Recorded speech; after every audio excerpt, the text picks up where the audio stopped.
मनुष्य की सबसे बड़ी भूल यह है कि वह जीवन को समझने के लिए सोचता है। जीवन सोच से नहीं समझा जाता, जीवन तो जागरण से समझा जाता है।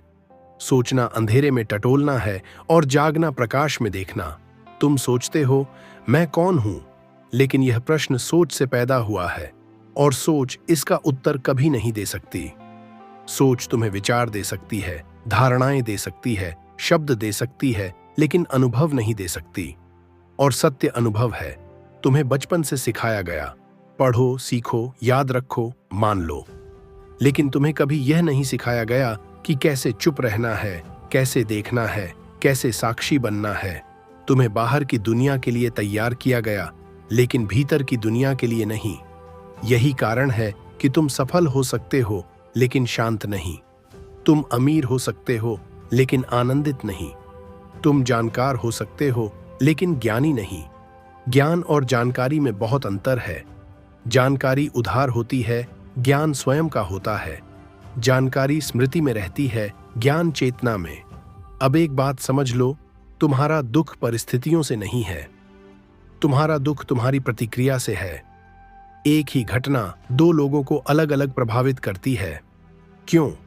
क्योंकि घटना बाहर होती है लेकिन दुख भीतर पैदा होता है।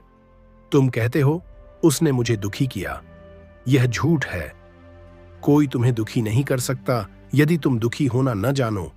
यह बात अहंकार को चुभेगी क्योंकि अहंकार हमेशा दोष बाहर डालता है। लेकिन सत्य यही है, तुम्हारे भीतर जो छिपा है वही बाहर की घटना से प्रकट हो जाता है।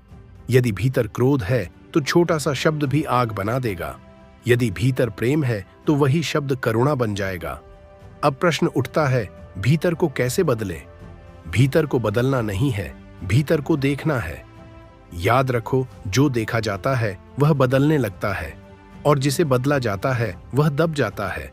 तुम क्रोध को दबाते हो लेकिन वह गया नहीं, वह भीतर और गहरा हो गया। ध्यान दबाने की कला नहीं है, ध्यान देखने की कला है। जब क्रोध आए तो कहो क्रोध आया है, यह मत कहो मैं क्रोधित हूं। बस यही छोटा सा फर्क तुम्हें क्रोध से अलग कर देगा। क्रोध तुम्हारा नहीं है, वह तुम्हारे भीतर घट रही एक ऊर्जा है। तुम आकाश हो और विचार बादल। बादल आते हैं, जाते हैं, आकाश कभी जाता नहीं। लेकिन तुमने स्वयं को बादल मान लिया है, यही भूल है। तुम कहते हो मेरा मन बहुत अशांत है। नहीं, मन अशांत नहीं है, मन तो अशांति का नाम ही है। शांति मन में नहीं मिलती, शांति तो मन के पार मिलती है।